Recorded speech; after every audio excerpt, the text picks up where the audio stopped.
భారతదేశంలోని తొలి quantum valley మనదే, అమరావతిలో పెడుతున్నాం.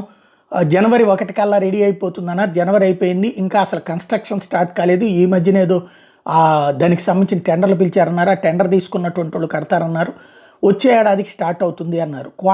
తొలి క్వాంటమ్ కంప్యూటర్ కూడా మన దగ్గరే అన్నారు. అయితే మనం మాటలు జరుగుతుంటే మిగతా వాళ్ళు చేతల్లోకి వెళ్ళిపోయారు. బెంగళూరు స్టార్టప్ QPIAI కావేరీతో పాటుగా 64 క్యూబిట్ క్వాంటమ్ చిప్ని ఓకే చేసింది. భారతదేశంలో తొలి 50 క్యూబిట్స్ ఇండజీనియస్ ప్రాసెసర్ని లైన్లోకి తీసుకొచ్చింది.